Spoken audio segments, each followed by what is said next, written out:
అండి అందరికీ నమస్తే. ఎలా ఉన్నారు అందరూ బాగుండాలని మనస్ఫూర్తిగా కోరుకుంటున్నాను. ఆ, ఆపరేషన్ సింధూరం మీకు నచ్చిందా అని ఎందుకన్నానంటే నాకైతే బాగా నచ్చింది. ఆపరేషన్ సింధూర్ అనే పదం, ఆ పేరు కూడా, ఈ ఆపరేషన్ సింధూర్ అనే పేరు కూడా నాకు బాగా నచ్చింది. ఎందుకంటే మీకు నచ్చిందా అని ఎందుకన్నానంటే నాకెందుకు నచ్చిందంటే మొన్న జరిగిన పహల్గాము ఉగ్రదాడిలో ఓన్లీ మగవాళ్ళని చంపి మగవాళ్ళు ప్యాంట్లు ఇప్పి వాళ్ళ హిందువుల ముస్లిమ్సా అని చూసి మరీ చంపి ఒక మాతృమూర్తుల్ని మన ఆడవాళ్ళు సింధూరాన్ని తుడిచేసారు కాబట్టి, పశువు కుంకాలను తుడిచేసారు కాబట్టి ఈ ఆపరేషన్ సింధూర్ అనే పేరు పెట్టడం నాకు బాగా నచ్చింది. దీనికోసమైతే నేను చాలా చాలా ఆనందపడుతున్నాను. నాకు చాలా గర్వంగా కూడా ఉంది. నిన్న రాత్రి జరిగిన దాడిలో మన వాళ్ళు చేసింది కూడా నేను చాలా బాగా, ఇలాంటి వీడియో నేను చేయకూడదు అసలని, కానీ అంటే నా మనసు ఆగక నేను చేయవలసి వస్తుంది. ఎందుకంటే ఈ పాకిస్తాన్ వల్ల వచ్చే ఇబ్బందులు కష్టాలు ఏంటో నాకు తెలుసు అంటే నేను 12 సంవత్సరాల నుంచి గల్ఫ్ దేశాల్లో పనిచేస్తున్నాను. కనీసం ఆ పాకిస్తాన్ వాళ్ళతో కూడా నేను పనిచేశాను. వాళ్ళతో ఎటువంటి ఇబ్బందులు అంటే నేను చాలా ఇబ్బందులు పడ్డాను, చాలా నరకం చూశాను. దానికోసమని నేను ఈ యూట్యూబ్లో ఇలాంటి ఇండియా పాకిస్తాన్ యుద్ధాల గురించి వీటి గురించి నేను, నా టాపిక్ అది కాదు కానీ నేను చేయకూడదంట. నా యూట్యూబ్కి ఏదో ప్రాబ్లం అవుతుందా అనేసి చాలామంది అన్నారు, నేను చేయకూడదు అనేసి నేను చేయలేదు. కానీ ఈరోజు నాకు నేను పడ్డ వేదన వల్ల, నేను పడ్డ బాధ వల్ల ఈరోజు నాకు కలిగిన ఆనందంతో నేను ఈ వీడియో చేతనాను. డెఫినెట్గా మీకు నచ్చుతుంది అనుకుంటున్నాను. నచ్చటం అంటే నేను ఏదో కామెడీగానో ఏదో ఇలాగ చెప్పట్లేదు మీకు. నేను చెప్పే మాట మీకు నచ్చుతుంది అనుకుంటున్నాను. నేను సబ్స్క్రైబ్ చేయమని కూడా అడగను నా ఛానల్, ఎందుకంటే ఈ వీడియో అలాంటిది కాదు. కాబట్టి నాకైతే నచ్చింది. ఆ టైటిల్ కూడా నచ్చింది, నాకు ఆ పేరు నచ్చింది. ఆపరేషన్ సింధూరం అనే పేరు రక్తంలో ఒక వైబ్రేషన్ వస్తుందన్నమాట. ఎందుకంటే మన మన తల్లిళ్ళు చెల్లెళ్ళు వాళ్ళ పశువు కుంకాలు ఎంత విలువనియో మన ఇండియన్స్కి ప్రతి ఒక్కరికి తెలుసు. మన స్త్రీ పశువు కుంకాలు లేకపోతే ఎలా ఉంటుందో మనందరికీ తెలుసు. మన స్త్రీ పశువు కుంకాలని ఎంత గౌరవింతుందో కూడా మనకు తెలుసు.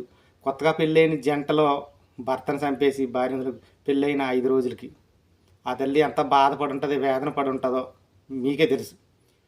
కానీ నేను పడే బాధ, నేను అంటే మనసు చాలా బాధ కలిగింది నాకు. నేను ఇంతతో పనిచేసాను కదా ఆల్రెడీ. మొన్న దుబాయ్లో నేను చేశాను. నేను అంతకుముందు దుబాయ్లో మా ఫ్రెండ్ ఉన్నాడు, ఆయన అడిగాను, నా దగ్గరేనంట. దుబాయ్లో మొన్న పనిచేత ఒకే కంపెనీలో చేస్తున్నారు, పాకిస్తాన్ మళ్ళీ ఇండియాలో తెలంగాణ అనమాట. ఇద్దరు, ఒక పాకిస్తానుడు మన ఇండియా మన ఆంధ్ర మన తెలుగు మన ఆంధ్ర ఊళ్ళని అనమాట. మన ఆంధ్ర ఊళ్ళని ఇద్దరిని ఈ గొడవలు స్టార్ట్ అయిన తర్వాత ఈ న్యూస్ ఎక్కడ బయటకు రాలేదు. నాకైతే చాలా బాధ కలిగింది ఈ న్యూస్ బయటకు రాకపోవడం, ఏ న్యూస్ ఛానల్ చెప్పకపోవడం నాకైతే చాలా బాధ కలిగింది.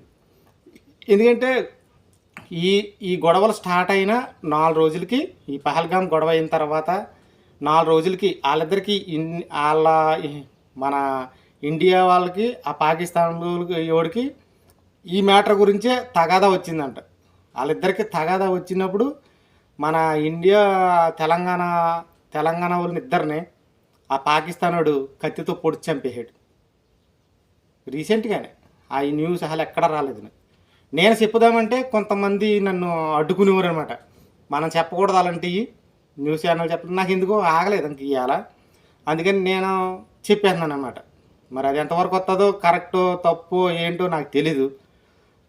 ఫ్రెండ్స్, మీకు ఎలా అనిపించిందంటే నాకు చెప్పండి. నేను పడ్డ కష్టం ఏంటో నేను చెప్తాను. వాళ్ళతో పనిచేశాను కదా, ప్రతిదానికి గొడవే. చిన్న మాట వచ్చినప్పటికీ ఇండియా పేరెత్తుతారు వాళ్ళు. ఒకవేళ మనం ఏదైనా సమాధానం చెప్పామనుకో ఇండియా గురించి, వాళ్ళు ఒకటే మాట అనేవారు. నాకు అరికాల్లోంచి నన్నెత్తుకు వచ్చేసి సర్రమని ఏమన్నారు, మా పాకిస్తాన్ ఏకాత్మిక సౌవాత్మిక బరాబరే అనేవారు వాళ్ళు. ఏమన్నారు, ఆ పాకిస్తాన్ వాడు ఒక్కడంట మన ఇండియాకు 100 మందితో సమానం అంట. ఒక్కడు మాటకు ముందు వెనకాల ఇదే మాట అనేవాడు.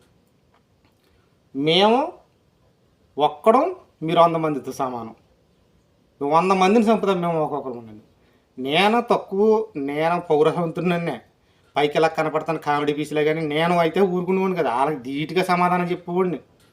అరే మేము మొత్తం మా ఇండియా, మా భారతదేశం అంతా కలిసి వచ్చైతే ఆ ఉచ్చలు కొట్టుకుపోతారు, మీరు ఎక్కడ కనపడరంక అనేవాడిని. అలాగలాగా కొంతమంది ఉండేవారు.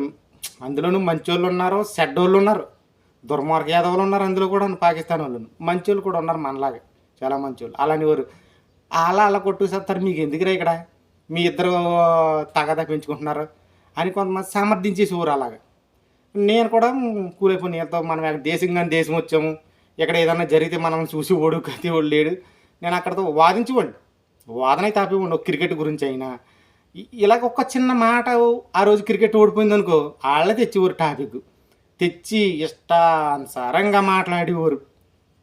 ఇప్పుడు వాళ్ళ మొఖాలు నాకు చూడాలనిపిస్తుంది, వాళ్ళ మొఖాలు నాకు చూడాలనిపిస్తుంది. ఎందుకంటే ఒక మాట అందామని అంటాను, ఎందుకంటే అలా ఫేస్బుక్లో కలుతుంటారు అప్పుడప్పుడును. నేను ఒక్క మాట అని అంటాను. వాళ్ళు రోజు వీడియోలు పెడతారు స్టేటస్లు, నేను చూస్తాను. ఇలా చంపాము ఇండియా వాళ్ళని, అలా చంపాము అంటారు, కామెడీగా ఎడుతున్నారు చాలామంది. దానికి తోడు బంగ్లాదేశ్ ఒకటైందంట. బెంగాలీ వాళ్ళు ఇక్కడ పనిచేసే వాళ్ళు అంత రెచ్చిపోరు కానీ వాళ్ళ వీడియోలు చూస్తే మాత్రం తలకాయ నేలని కొట్టేయాలనిపిస్తుంది.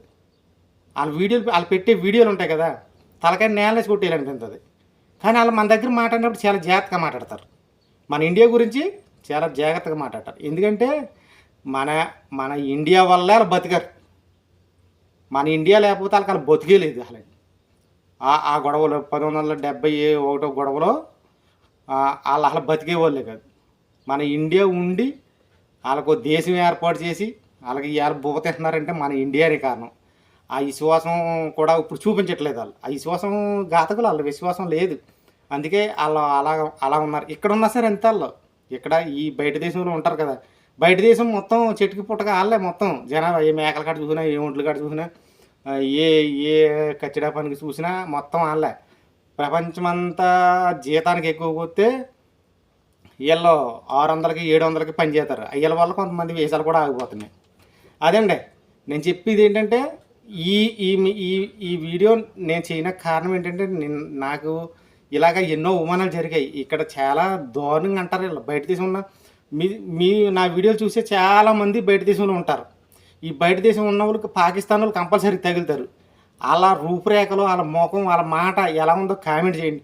మీతో ఎప్పుడన్నా మాట్లాడినప్పుడు ఎలా మాట్లాడారో కామెంట్ చేయండి, నాకు తప్పనిసరి కామెంట్ రూపంలో తెలియజేయండి. ఎందుకంటే ప్రతి ఒక్కరి దగ్గర ఇలాగ మాట్లాడతారు వాళ్ళు, ప్రతి ఒక్కరి దగ్గర ఇలాగ మాట్లాడతారు. ఈ ఈ ఈ దాడి ఇప్పుడుతో అవ్వలేదంట, ఇంకా ఉందంట. ఎందుకంటే నాకు అంత బాగున్న చూతుంటాను నేను ఈ న్యూస్.